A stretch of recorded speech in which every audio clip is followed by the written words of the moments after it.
Bueno, William, de aquí en adelante eres vos. Adelante. Bueno, muy buenos días, buenas tardes, buenas noches. Mi nombre es William Hoyos. Hoy les voy a presentar un trabajo de investigación que hemos venido desarrollando, el cual se titula Un modelo prescriptivo para el dengue usando un algoritmo genético. En este trabajo me acompañan el profesor Mauricio Toro como mi director de tesis doctoral y el profesor José Aguilar como mi codirector.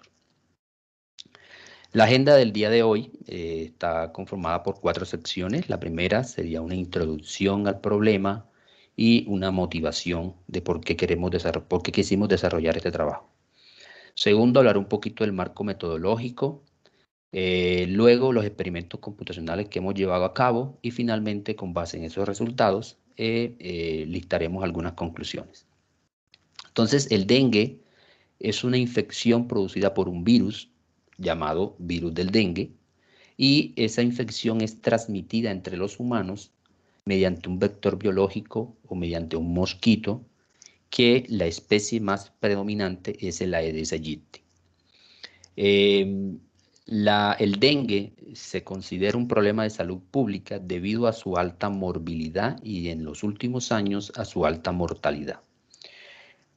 Por ejemplo, para el año 2019 se reportaron más de 4.2 millones de casos y en los últimos 15 años, entre el 2000 y el 2015, se han reportado más de 4.000 muertes. Esa tasa de mortalidad en los últimos años ha venido aumentando.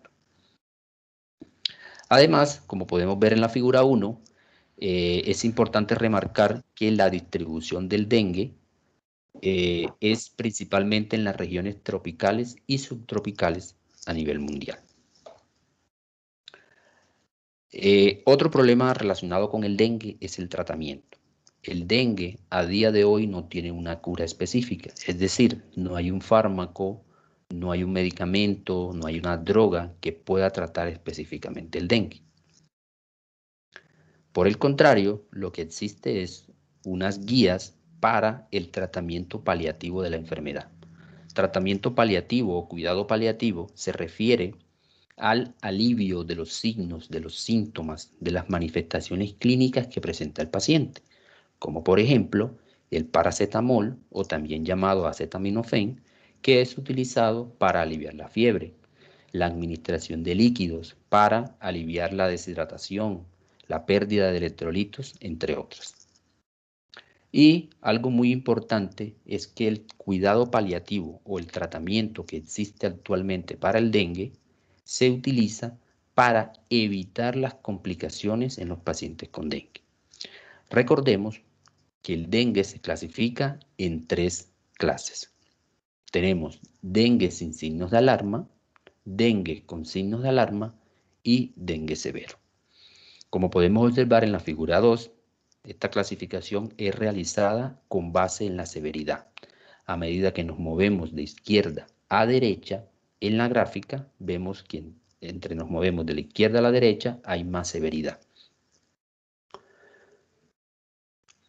Con base en esa severidad y en esa clasificación del dengue, en el año 2009, la Organización Mundial de la Salud, mediante un comité científico, puso a disposición del personal médico unas guías para el diagnóstico, para el tratamiento, para la prevención y el control del dengue. En esas recomendaciones, el primer paso para el manejo del dengue es una evaluación global, una evaluación general del paciente. Cuando el paciente llega al instituto de salud, a la clínica o al hospital, el médico debe hacer un examen físico, debe identificar signos, debe evaluar síntomas, debe determinar cuáles son las condiciones que están asociadas a ese paciente, como por ejemplo las comorbilidades, si el paciente tiene diabetes, si el paciente tiene hipertensión arterial, si es una mujer embarazada, si es un niño, si es un mayor de 60 años. Además de eso, debe identificar signos de alarma, signos que puedan dar una idea de que el paciente se pueda complicar. Además de eso, otras variables demográficas como la procedencia del paciente, si ha estado últimamente en una localización endémica para dengue o si ha viajado recientemente a una localización endémica para dengue. Entonces, ese es el primer paso que hace el médico. El médico tiene que analizar una gran cantidad de información, variables demográficas, signos, síntomas, comorbilidades, entre otros. El segundo paso es clasificar al paciente, es decir, realizar un diagnóstico. Si el paciente tiene dengue sin signos de alarma, dengue con signos de alarma o dengue severo. Y tercero, el paso que es el manejo de ese paciente con base en esa clasificación. Entonces, con base en esas recomendaciones para el tratamiento que hace la OMS, los pacientes con dengue pueden ser clasificados en 3 grupos principalmente. El grupo A, que son pacientes que no tienen signos de alarma. Son pacientes que su función renal es correcta, es decir, pacientes que orinan bien. O sea, pueden consumir mucha agua, pero también pueden eliminarla de la misma manera. Y son pacientes que cuando toman sustancias de manera oral, ellos pueden tolerar y pueden administrar grandes cantidades de líquidos. Luego tenemos el grupo B.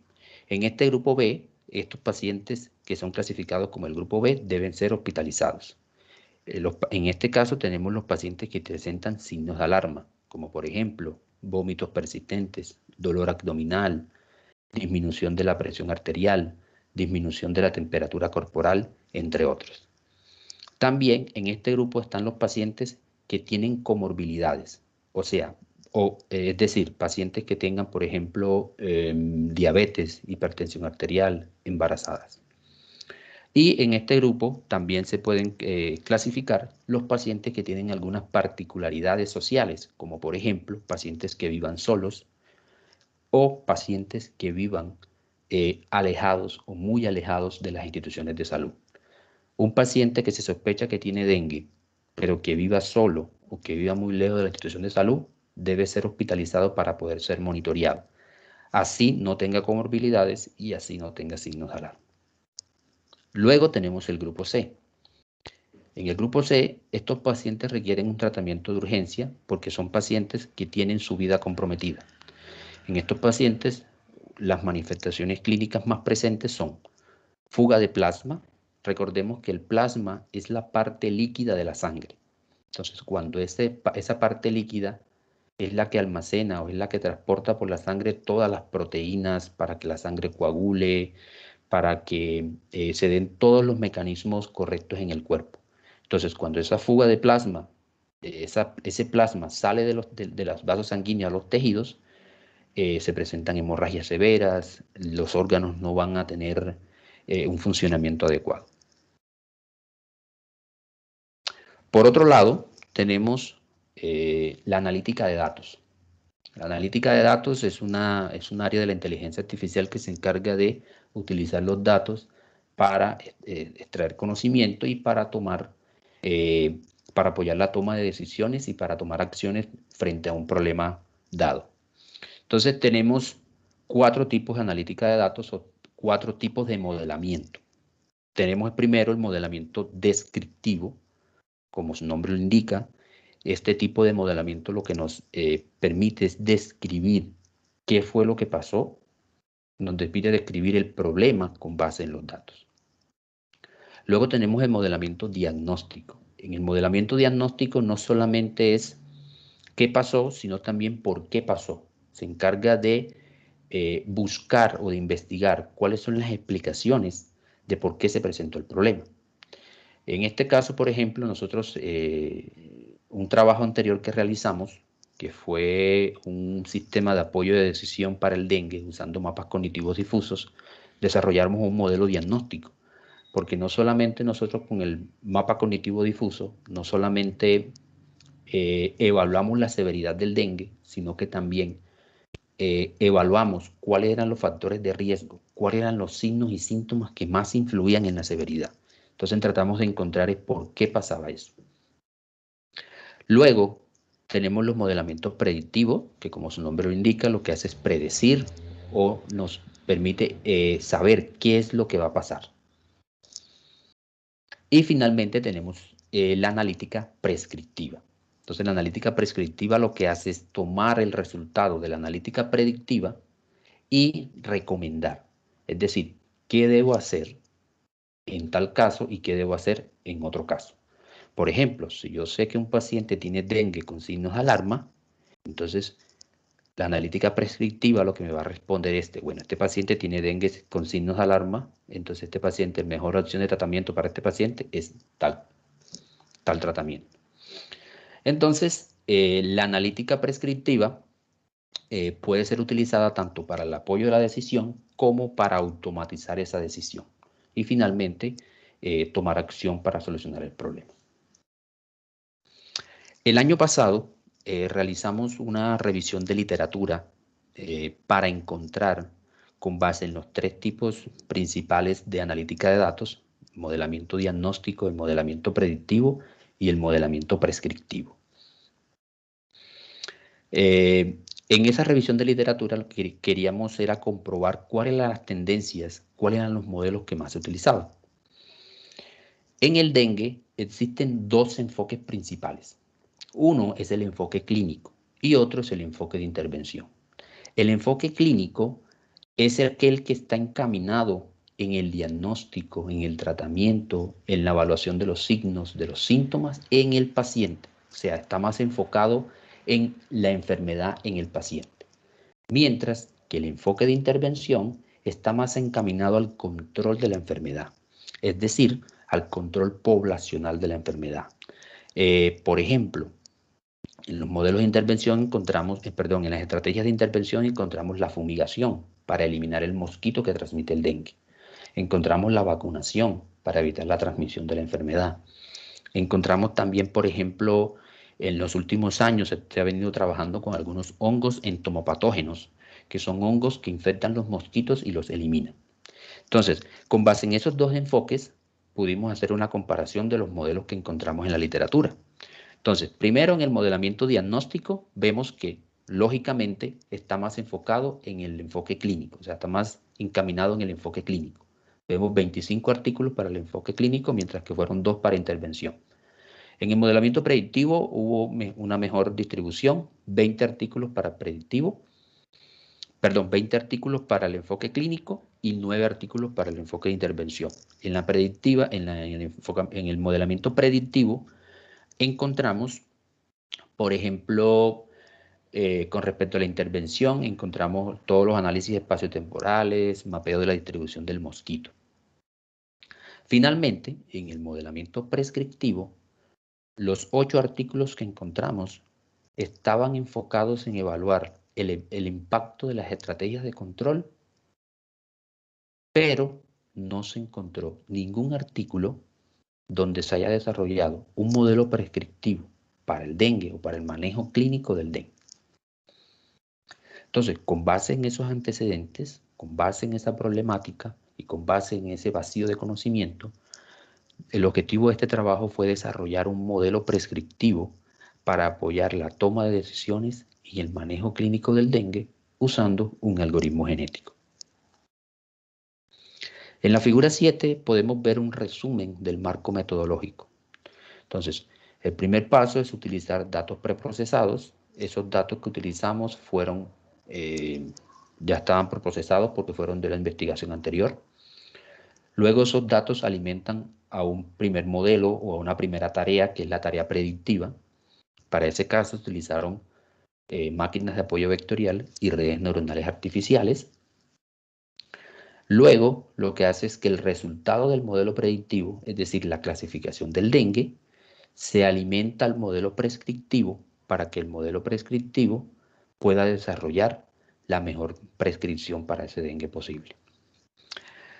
Ese modelo prescriptivo fue construido utilizando un algoritmo genético y también se utilizaron una lista de prescripciones que están definidas en la guía del diagnóstico y tratamiento para el dengue de la OMS. Bueno, primero tenemos el dataset. Entonces, ¿cuál fue el dataset que utilizamos? Utilizamos un dataset preprocesado, balanceado, que fue utilizado en el trabajo anterior, como lo pueden ver a pie de página. Aquí podemos observar algunas de las variables que utilizamos. Utilizamos signos y síntomas y utilizamos una sola variable demográfica, que fue la edad. Estos datos están disponibles en medata.gov.co y utilizamos estos datos porque estos son los datos que los médicos recolectan cuando atienden a un paciente. En Colombia, el dengue es una enfermedad de notificación. Quiere decir que todos los casos de dengue o todos los casos sospechosos de dengue en una institución de salud deben ser reportados a la Secretaría de Salud. Entonces, por eso utilizamos este conjunto de datos para entrenar los modelos. Finalmente, como esto es la predicción es un problema de aprendizaje supervisado, estos datos también tenían una etiqueta. Entonces teníamos la etiqueta que está basada en la severidad y era la clase del dengue, sin signos de alarma, con signos de alarma y dengue severo. Bueno, para la primera tarea, que es la tarea predictiva, el modelo predictivo, utilizamos los dos algoritmos. Utilizamos máquinas de soporte vectorial y utilizamos redes neuronales artificiales. Bueno, eso es lo que definimos finalmente. Aunque otros modelos fueron utilizados, la pregunta sería, ¿por qué no utilizamos otros modelos? Porque estos dos fueron los que presentaron el mejor desempeño. Se comportan muy bien sobre datos estructurados, que es el tipo de datos que estamos utilizando en esta investigación. Entonces, para las máquinas de apoyo vectorial, utilizamos diferentes configuraciones. Utilizamos diferentes kernel como lineal, radial, sigmoide y diferentes valores de hiperparámetros, como valores de penalización C y valores de gamma. Para las redes neuronales artificiales utilizamos un percentrón multicapa con una sola capa oculta, porque como son datos estructurados, la complejidad de los datos no es muy alta. Entonces no es necesario utilizar redes tan profundas. Pero sí utilizamos o variamos algunas características, como por ejemplo la tasa de aprendizaje, el número de unidades ocultas en la capa oculta, el algoritmo de optimización, la función de activación, entre otras. Y finalmente, para escoger el modelo óptimo, con los mejores hiperparámetros, utilizamos validación cruzada de 10 repeticiones. Para la construcción del modelo prescriptivo, como dije anteriormente, utilizamos las prescripciones que están definidas en las guías para el diagnóstico, tratamiento, prevención y control por la OMS. Dentro de esas prescripciones médicas encontramos 6. Paracetamol, también llamado acetaminofén, beber agua, tomar soluciones rehidratantes, soluciones isotónicas, soluciones cristaloides y hospitalización. En la figura 8 podemos ver un ejemplo de una solución, de unas sales rehidratantes orales que deben ser mezcladas con agua y administradas a los pacientes. El modelo prescriptivo, ¿cómo se construyó el modelo prescriptivo? Entonces, lo primero es tomar la salida del modelo predictivo. Es decir, es saber si ese paciente tiene dengue sin signos de alarma, dengue con signos de alarma o dengue severo.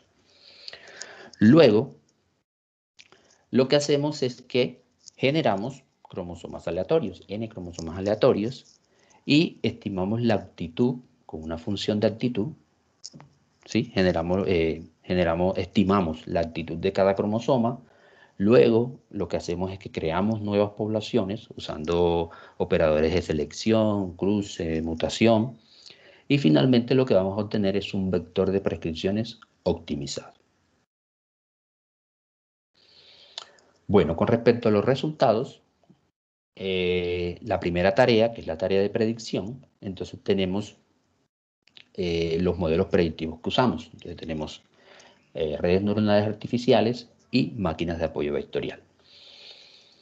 Por ejemplo, vemos que para redes neuronales artificiales o para el percentrón multicapa, el mejor fue utilizando 256 unidades en la capa oculta, la función ReLU y la tasa de aprendizaje 0.01.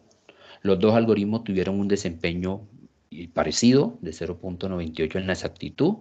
Y también utilizamos las curvas ROC también para evaluar este tipo de predicción y encontramos un AUC de 0.98 para ambos modelos, lo que constituye un buen desempeño. Bueno, ahora vamos con la prescripción del dengue, que es la segunda tarea. En este caso, la prescripción del dengue la hicimos basada en casos. ¿Por qué?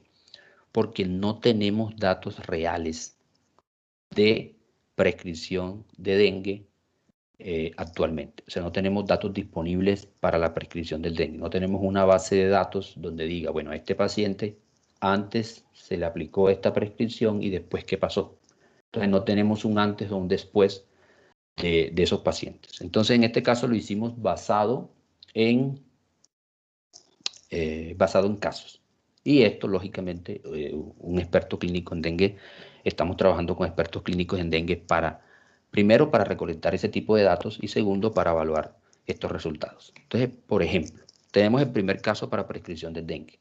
Tenemos un paciente que tiene 65 años de edad. Como el paciente es mayor de 60 años, tiene mayor probabilidad de desarrollar dengue severo y tienen síntomas como fiebre, dolor de cabeza y dolor muscular.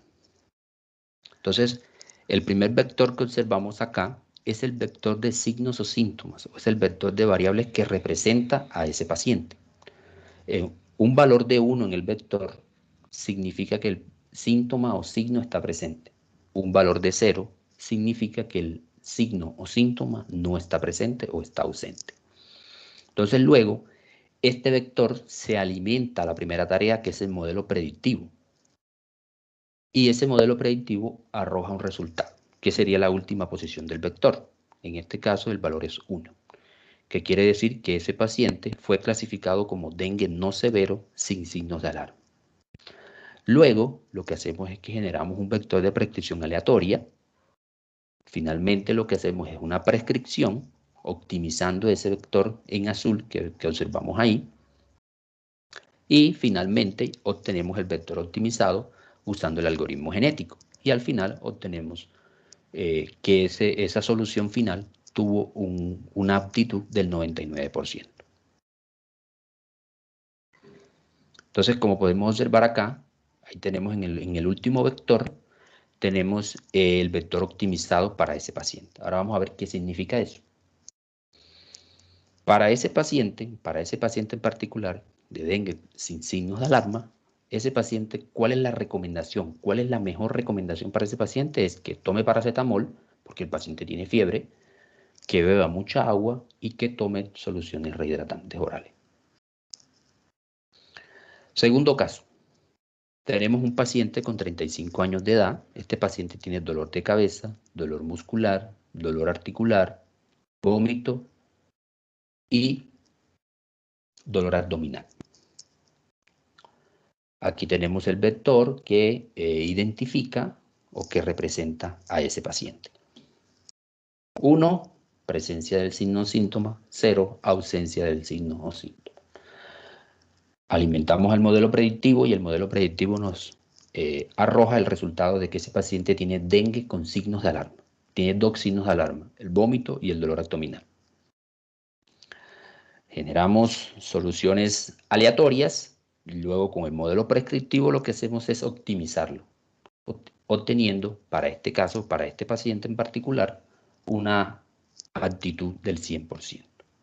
¿Qué significa eso? Bueno, eso significa que este paciente, primero, como el paciente si puede tolerar los fluidos orales, entonces hay que tomar soluciones rehidratantes orales, tiene que tomar el agua, tienen que aplicársele soluciones isotónicas porque el paciente ya está vomitando, el paciente tiene dolor abdominal, ese paciente lo más probable es que esté deshidratado, por lo tanto deben aplicársele todas estas recomendaciones. Y finalmente, los pacientes que tengan 2 signos de alarma o cualquier signo de alarma debe ser hospitalizado automáticamente. ¿Por qué? Porque los pacientes con signos de alarma pueden complicarse muy rápidamente, pueden desarrollar dengue severo, pueden complicarse y pueden morir. Luego tenemos el tercer caso, paciente con 49 años de edad. Este paciente tiene fiebre, tiene dolor muscular, tiene dolor articular y tiene shock. Sí, es un paciente que está bastante complicado. Aquí vemos el vector que representa los signos y síntomas de ese paciente. Alimentamos el modelo predictivo, nos arroja que ese paciente tiene dengue severo, generamos soluciones aleatorias y luego con el modelo prescriptivo, con el modelo algoritmo genético, lo que hacemos es que optimizamos esa solución y obtenemos un ajuste o una aptitud del 99%. Entonces, como podemos observar acá, a pesar de que este paciente tiene fiebre, la recomendación no es darle paracetamol, porque este es un paciente que está muy complicado. Cuando un paciente llega a shock, su vida puede estar muy comprometida. Entonces, ¿cuál es la mejor recomendación para este paciente? Sería aplicación de soluciones isotónicas, soluciones cristaloides y finalmente la hospitalización urgente. Entonces, con base en nuestros resultados, tenemos algunas conclusiones que mostrar. Entonces, las metodologías computacionales pueden apoyar la toma de decisiones en ambientes médicos. Como pudimos observar anteriormente, no solamente clasificar al paciente, no solamente predecir la clase del dengue, sino también poder prescribir, poder recomendar cuál es la mejor opción de tratamiento para un paciente en particular.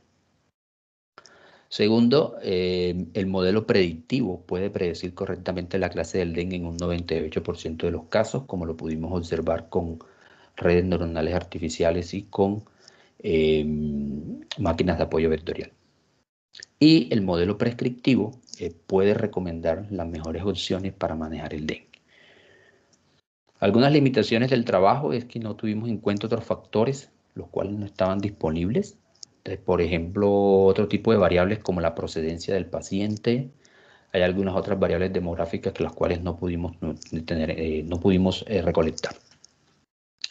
Y no tuvimos datos reales, o sea, no tenemos datos disponibles de un paciente que se le haya dado una prescripción y que conozcamos el resultado después de la prescripción. Entonces, acá lo hacemos basado en casos por ese motivo.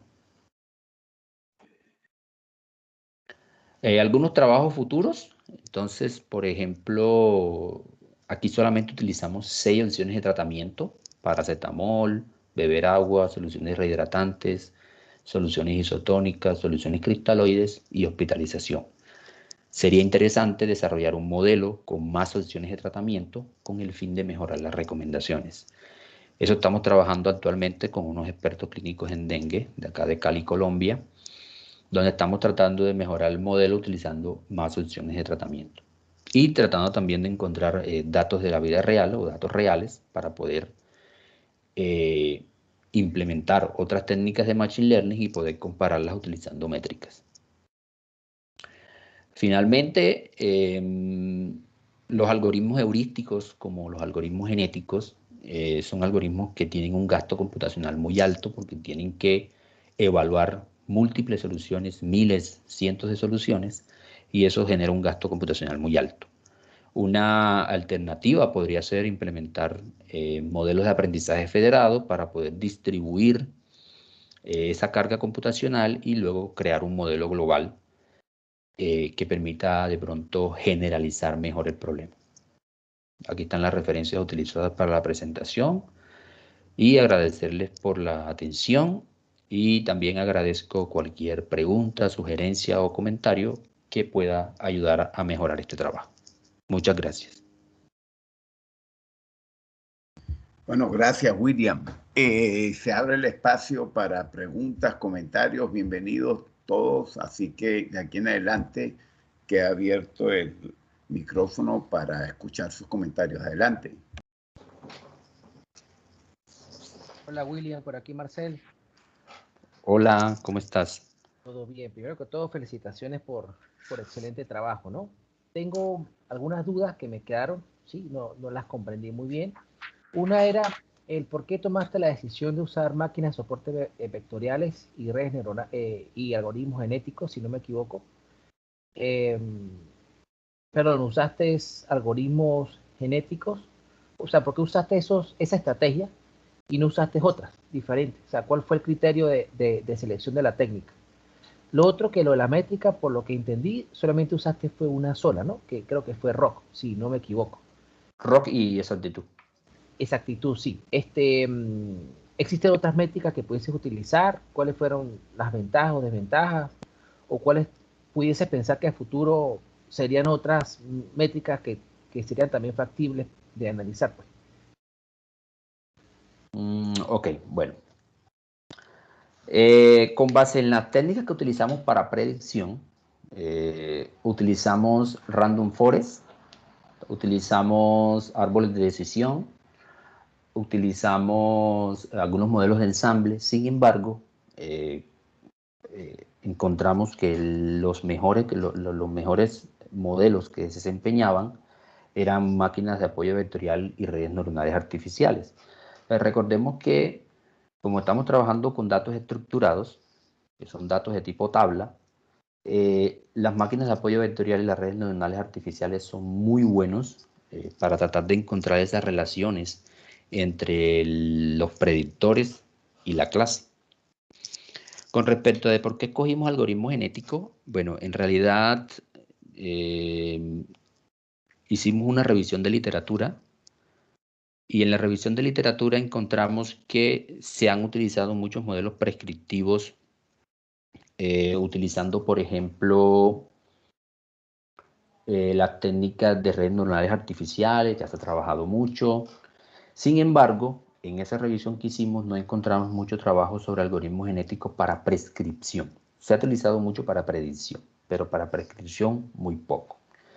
Además de eso, como era un trabajo nuevo, o sea, estábamos empezando apenas, la idea es trabajar otras técnicas, pero como era un trabajo nuevo, quisimos empezar con un modelo que fuera fácil de explicar.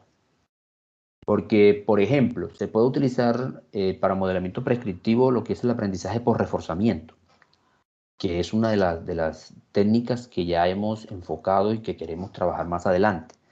Sin embargo, para empezar este trabajo, sí nos decidimos por algoritmos genéticos por la facilidad de comprensión, tanto para programarlo como para explicarlo.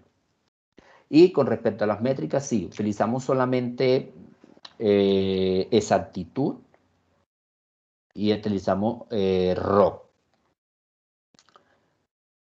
Sin embargo, utilizamos otras técnicas, por ejemplo, otras métricas como por ejemplo utilizamos precisión, recall, utilizamos el puntaje F1.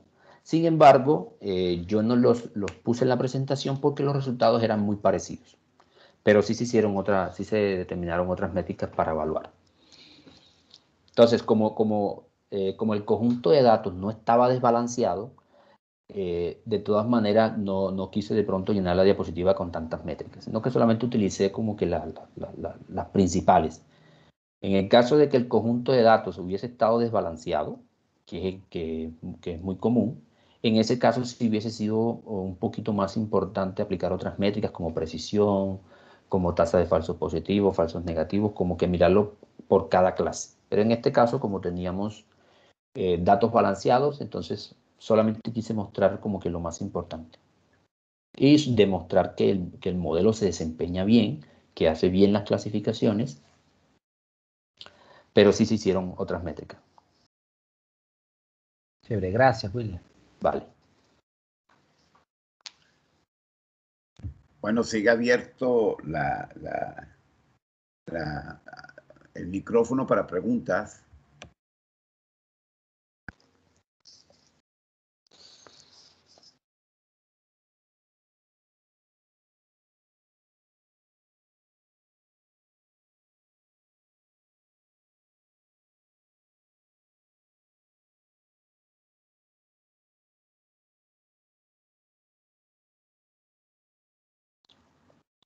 Bueno, mira, mientras los demás te hacen preguntas, yo tengo dos comentarios. Uno es aclaratoria y el otro es una duda, ¿oíste?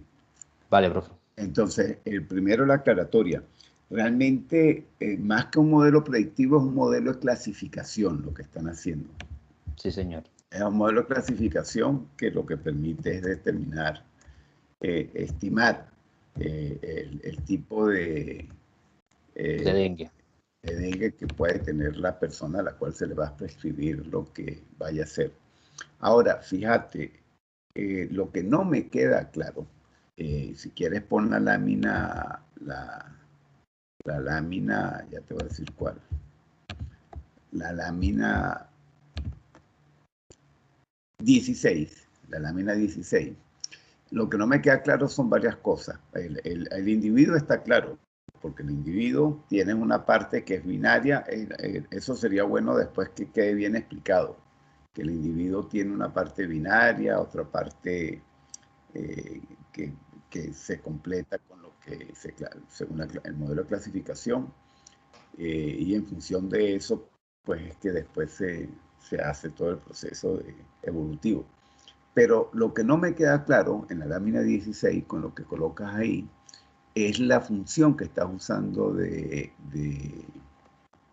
actitud. A ver si me la puedes volver a comentar. Y además de la función de actitud, cuál es la influencia de esa clasificación que se viene haciendo de la fase anterior, finalmente en el modelo, bueno, en el proceso que va a arrancar después. Entonces, un poco que me expliques qué se busca, porque, a ver, las dos no, porque que se busca particularmente con esa función fitness que estás proponiendo y demás. Eso es lo que me gustaría, quizás volver a describir esta lámina 16 con las expresiones matemáticas que tenés ahí y el rol que juegan en el proceso evolutivo en particular. Bueno, ok. ¿Me escuchan bien ahí? Sí, se escucha perfecto y se está viendo Bueno, perfecto. Okay. Bueno, mire, nosotros lo que hicimos fue utilizar una función de actitud. En esa función de actitud agregamos una expresión matemática que lo que hace es penalizar cuando se utilice un tratamiento incorrecto para un tipo de paciente.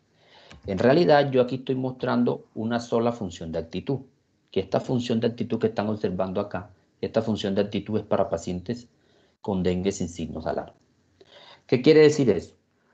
Ahí observamos, por ejemplo, una expresión que es WP igual a IS por 2 más CS por 2. Eso significa wrong prescription, es decir, prescripciones erróneas. Con un paciente que tiene dengue sin signos de alarma, no es necesario que se le apliquen soluciones isotónicas. No es necesario que se le apliquen soluciones cristaloides, IS y CS. Entonces, lo que hacemos es que la función de actitud, cuando hacemos la prescripción aleatoria, a ese paciente se le penaliza si en la sección, por ejemplo, acá, cuando vamos acá, por ejemplo, si en solución isotónica hay un 1, ¿sí? Esa solución se penaliza y luego en la función de actitud, como lo podemos ver en la función de actitud, primero obtenemos un valor R. Ese valor R es un valor aleatorio que va a estar entre un rango. Luego eso se multiplica por el paracetamol porque este paciente necesita que se le aplique paracetamol porque es un dengue sin signos de alarma. Luego se le agrega otro número aleatorio y se multiplica por beber agua. Luego todo eso se multiplica de 0.8 y se eleva a las prescripciones erróneas. Es decir, que esta función de actitud penaliza cuando el paciente en la generación aleatoria del cromosoma, si tiene un 1, es decir, tiene un 1 en soluciones cristaloides y tiene un 1 en soluciones isotónicas, se le penaliza y quiere decir que ese individuo no va a ser óptimo para responder o para solucionar el problema. Entonces, en ese caso, ese paciente va a tener una función de actitud de 0 a 100 baja, va a tener un valor bajo porque se está penalizando. Con respecto a las otras fórmulas que fueron utilizadas para los otros dos tipos de dengue, lo que hace es que se penaliza lo que no es recomendable para ese tipo de paciente. A ver si te entiendo. El modelo de clasificación te determina, primero que nada, la función de actitud que vas a utilizar. Eso es lo que... Exactamente. ¿Ok? Entonces, sí, yo tengo varias funciones de actitud que tienen dentro de su estructura, llamarlo así, un conjunto de variables que contienen implícito lo que se le debería dar al paciente. Al paciente en particular, sí, señor. Ajá. Luego, entonces Porque luego... apareció en este caso paracetamol y supongo que en otras expresiones aparecerán otras, para otros dengue, otras cosas. Como a este paciente no es necesario la variable soluciones isotónicas de la variable solución cristaloide, lo que hacemos es que penalizamos al algoritmo para que cuando en una de las soluciones, en un cromosoma, esté activo el 1 en soluciones isotónicas y el 1 en soluciones cristaloides, el valor de la función de actitud va a ser bajo. Por lo tanto, ese cromosoma o ese individuo va a ser eliminado porque no es óptimo para solucionar el problema. Ahora, una pregunta. SWP también es específico para este dengue, supongo. Es específico para este dengue, claro. Sí, señor. Es decir, que hay también otras variables. Hay otro WP para el otro tipo de dengue porque se debe penalizar. En este caso vamos a penalizar la función. Es cuando se utilice un tratamiento que no es correcto para ese paciente. Ya. Ahora, una pregunta. Una duda. Prácticamente, si yo en la función de actitud, de la manera como la estoy planteando, la función de actitud no tiene de alguna manera intrínseca lo que se le va a prescribir, o tú comprobaste que a veces él podía dar algo, eh, algo para un mismo tipo de dengue, a veces prescribía esto, a veces esto, es decir, era variable en lo que prescribía dependiendo del tipo de dengue. O siempre te está dando la misma prescripción por tipo de dengue. A veces puede variar. No, sí puede variar, sí, señor. Sí, está variando. Claro, es que si no varía es como que casi que le estamos, en la función ya estamos diciendo la prescripción y se perdería un poco la posibilidad de que el algoritmo genético explorara. La variabilidad, sí, señor. Correcto. Sí. Entonces, tú probaste eso de que en algún momento dado... Para un paciente puede dar diferentes opciones. Correcto. Si sucede eso. Sí, señor. Diferentes opciones que estarían relativamente bien.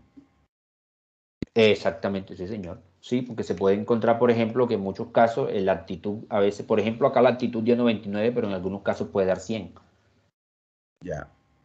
Ahora, la función de actitud que escoges por dengue contiene mucha información, vamos a llamarlo así, especializada.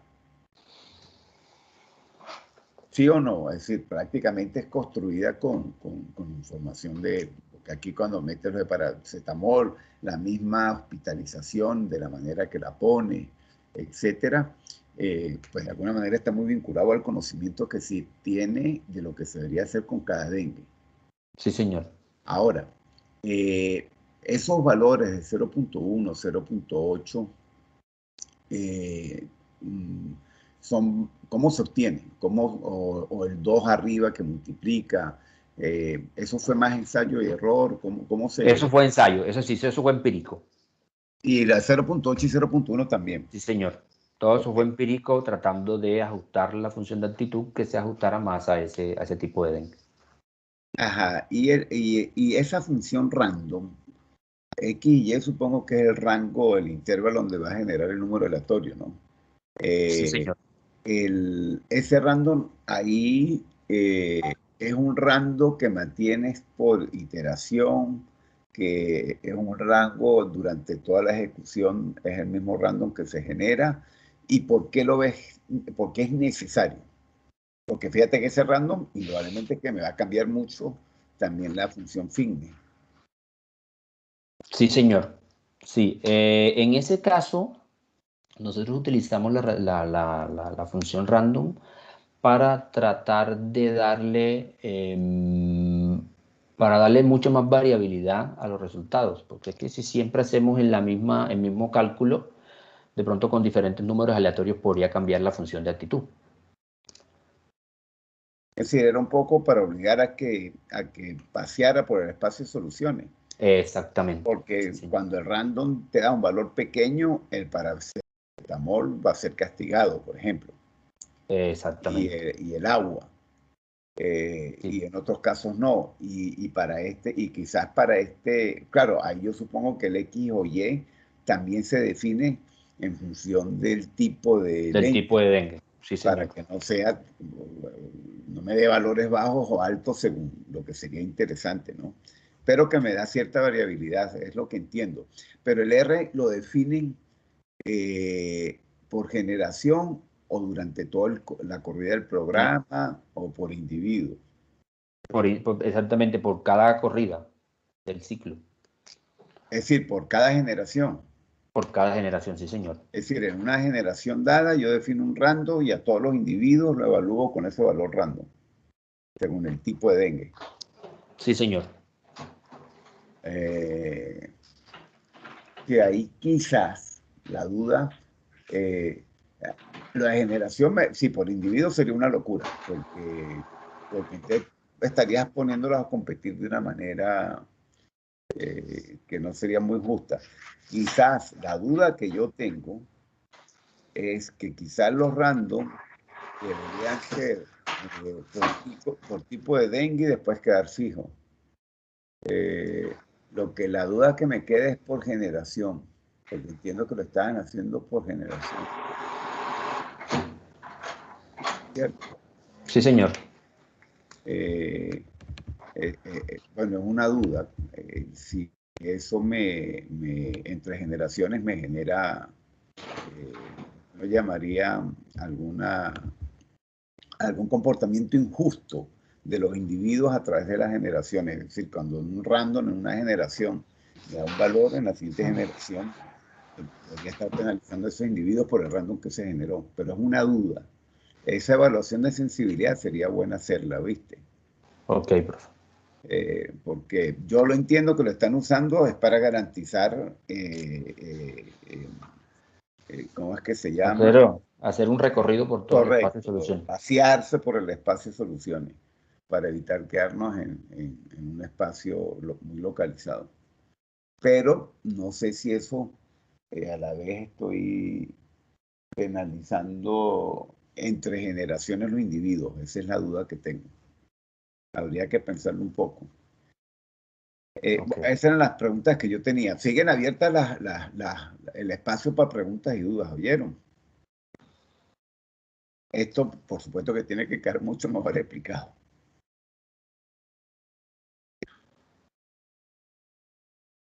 Incluso esa parte de las funciones hay que bien fundamentarla. Sí, señor. Bueno, adelante, sigue abierto, quienes quieran conversar, comentar.